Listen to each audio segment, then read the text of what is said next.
แต่เรื่องดีๆเรื่องมวลๆเรื่องรั่วๆเรื่องเล่งๆเขาอยากฟังเขาบ่อยากฟังเรื่องเว้าว่าลาวนี่เป็นจังซั่นจังซี่บ่มักให้หมู่เว้าอันนี้มันเป็นสันดานมันเป็นนิสัยบ่ยอมรับความจริงในเมื่อใดคนลาวบ่ยอมรับความจริงนี่นะคันผู้ใดเว้าให้ลาวเพิ่นพากันออกมาตอบโต้เห็นบ่ในต่างประเทศนี่เขาเจริญเขาให้ฝ่ายค้านขุดค้นเรื่องบ่ดีขึ้นมารัฐบาลแก้ด้วยวิธีเปลี่ยนแปลงอันใดมันอ่อนขุดค้นขึ้นมาหมดอันนี้มันดำอันนี้มันเปื้อนอันนี้มันบ่สะอาดฝ่ายรัฐบาลต้องไปเฮ็ดให้มันสะอาดแล้วก็ได้อยู่ในอำนาจต่อไปเศรษฐกิจดีขึ้นเรื่อยๆดังแคนาดานี้เขาหับความจริงบ่ได้สบายดีนะพาแต่ในลาวนี้ได้ตั้งแต่พวกฝ่ายเดียวกันเว้าท่านประธานจังสั้นจังซี่เว้าแล้วกับมีดบ่ได้เอาไปใส่บ่มีไผเลาะฟ้องไผได้บ่มีไผจับไผได้มีแต่บอกท้องรุ่นนั่งติงของตัวเองอยู่นั่นแหละมีแต่ฝันอยู่นั่นแหละฝันอยากเห็นลาวสามัคคีกันมีแต่ย่อได้อย่างเดียวมันเป็นต้นปลายสาเหตุจากระบบบัดสบายดีเชียงแก้วระบบการปกครอง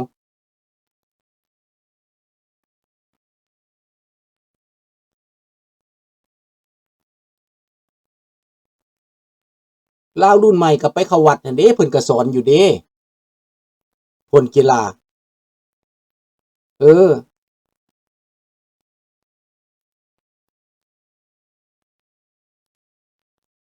ดังนั้นพี่น้องย้อนระบบการปกครองมันกีดกันขนาดว่าข้าพเจ้ามาเว้าปานนี้นะออกเหือที่แหงเว้าความจริงปานนี้นะยังบ่พากันตื่นเด้ยังมีเนาะละยังมีหลายคนยังมืดบอดอยู่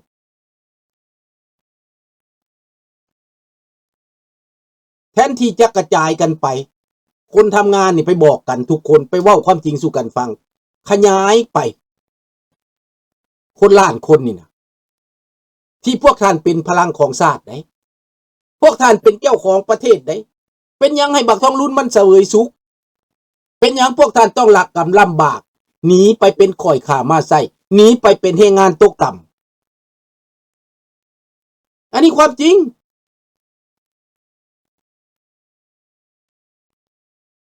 แต่บัดเขาตอบว่าประเทศไทยถึงแนวใดก็10,000 กว่าบาท 9,000-50,000 บาทแรงงานที่ต่ำที่สุด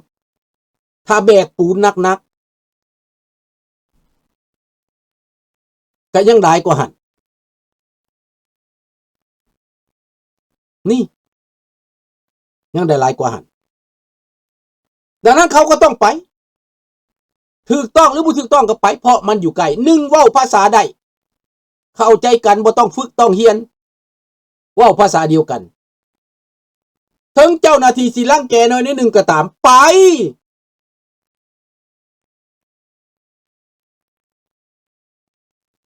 ล้านได้360แหนเกือบ10,000 บาทเลยเด้อย่างน้อยก็10,000 บาท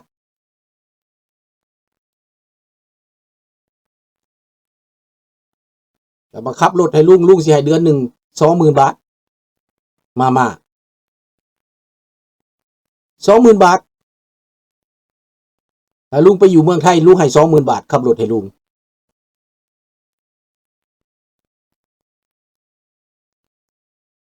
เห็นบ่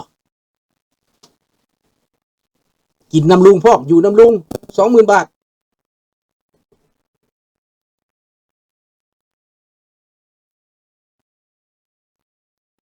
เอาบ่นี่แหละพี่น้องลุงให้20,000 บาทเด้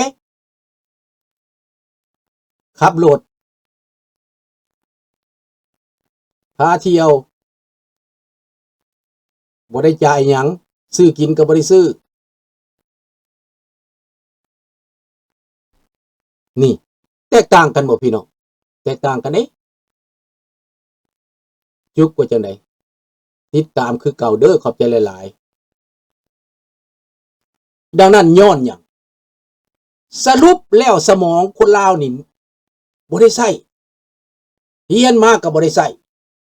คนเกิดมานี่ถึงบ่ได้เรียนก็ตามอะคนฉลาดนี่บางคนเกิดมาเขามีพรสวรรค์เขาฉลาดเขามีสมองมันบ่ได้ใช้ มามีใบขับขี่ยัง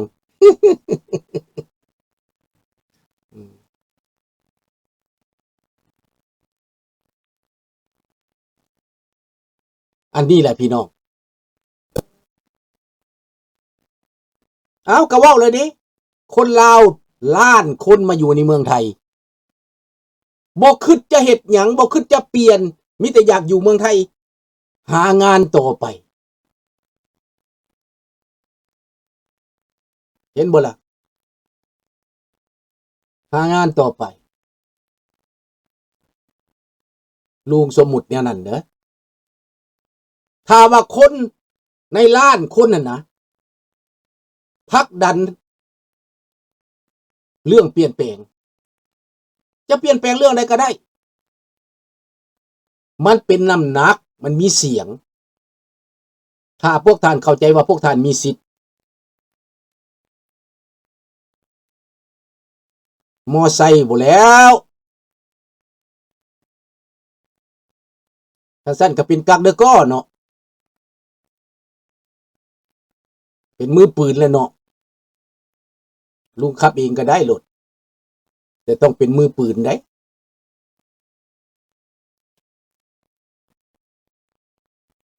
สบายดีบ่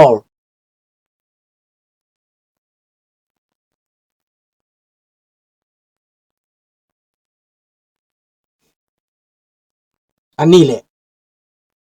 เฮามาเบิ่งแล้วก็น่าเสียดายบ่น่าเสียดายถ้าว่าระบอบนี้ยังเป็นแบบนี้ลาวจะล้าหลังไปอีกเป็นหยังจังล้าหลังเพราะคนหนีหมดแล้วเด้หนุ่มสาวก็ไปเกิดลูกอยู่บ่อนอื่นไปแต่งงานอยู่บ่อนอื่นคนที่ว่ามีสมองหั่นนะมีปัญญาน่ะหนีไปเบิดแหละเหลือแต่ผู้เฒ่าในบ้านเหลือแต่เด็กน้อยที่ไปบ่ได้นอกจากนั้นแล้วเด็กน้อยที่ไปบ่ได้นี้ยังถูกมอมเมายาเสพติดอีกกลายมาเป็นผู้ใหญ่ก็เสียทาสขาดคุณสบายดีควันใส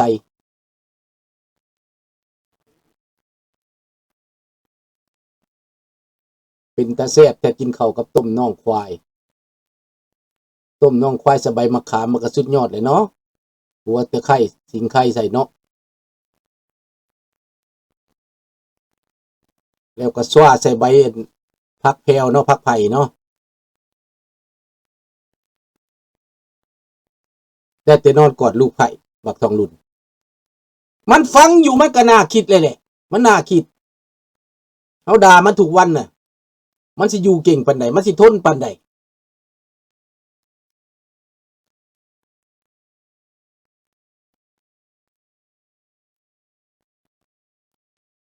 กินส้มตำก็แซ่บแหละเนาะส้มตำกับหมักกะถินหรือว่ากับผักบงแดงๆอ่ะนะผักบงเข็มมันน่ะสุดยอดเลยลุงก็มักได้เว้ามาน้ำลายแตกเด้อแซ่บได้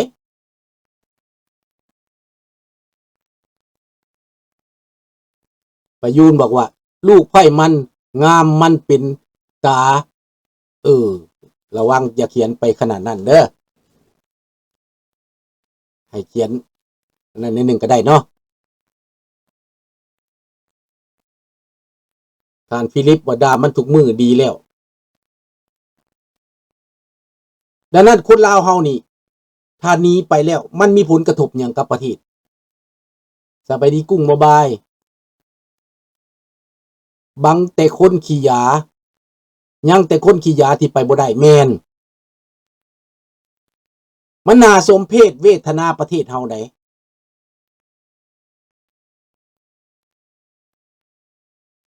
คนขี้ยาคนขี้หลัก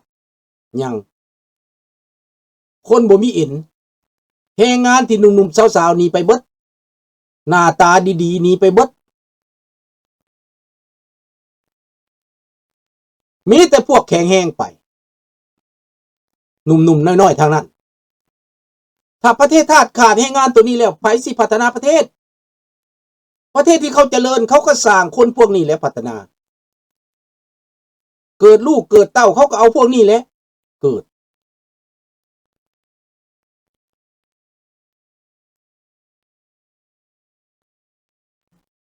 โอ้ยมันปัดตั้งแต่โดนอีเวียงท้องหอยแห้งนั่นที่มันตักกับโซเฟอร์นั่นสบายดีโฮมแจกผัวมันไปลินกับน้ำสังขารเขาก็ปะแหละ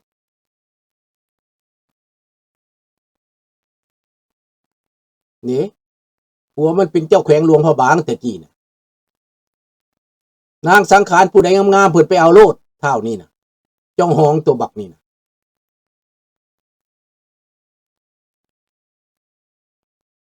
คนลาวความคิดมีอ้ายแต่บ่มีทุนสิค่าจำใจไปค่าแรงงานไทยก่อนแม่นเขาก็เข้าใจเบิดนั่นแหละนี่น่ะเพราะว่ามันถือกีดกันสบายดีไรเดอร์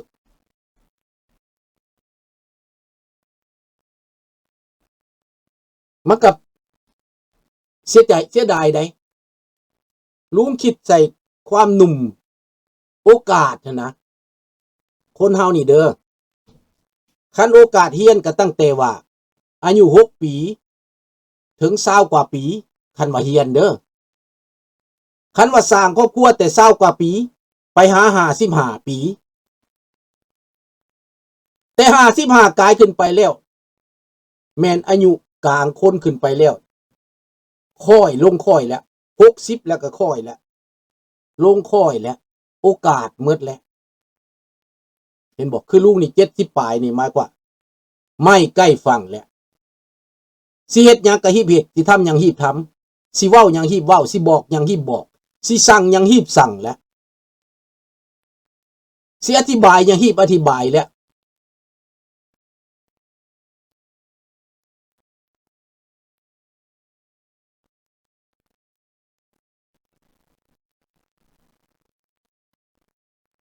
ดังนั้นคนลาวที่อยู่นอกนี้ก็ขาดคือกันขาดความเข้าใจคือกันบ่ติคนลาวอยู่นอกนี่เขาเจ้าหนีจากบ้านมาหลายปีในเมื่อท้องรุ่นมันเปิดประเทศให้เขาไปเที่ยวไปได้มาได้เขาก็อยากไปถ้าคันเขาไปแล้วเขาก็บ่อยากปากคันเขาปากแล้วเขาสิบ่ได้ไปประเทศมีเท่านี้คนลาวน่ะก็เลยคือเห็นแก่ตัวบ่อยากเว้าหยังแนวฟังก็ฟังแนวบ่อยากฟังก็บ่อยากได้ยินแต่ตัวอยากได้ยินเท่านั้นอันนี้ลุงอยู่อ้อมเต็มไปด้วยคนแบบนี้ล้อมไปด้วยคนประเภทที่ว่าบ่กล้าเว้าหยังเพราะว่าถ้าเว้าจะบ่ได้เมื่อบ้านมีเท่านี้คนลาวจะรวมมือจะซอยก็บ่คิดมีตั้งแต่ว่าเห็นแก่ตัว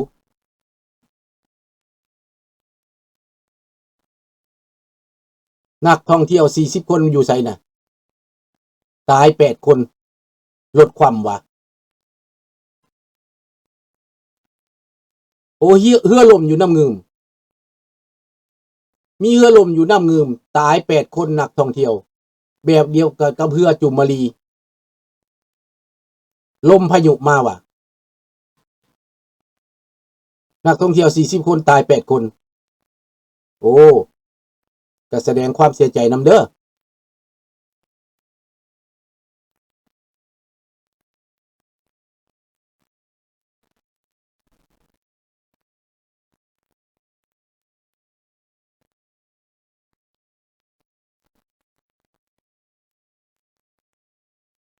2 อาทิตย์หลังนี่แม่นบ่เห็นอยู่เห็นใน Facebook แต่บ่ได้ไปติดตามปานใดเห็นออกข่าวอยู่เนาะ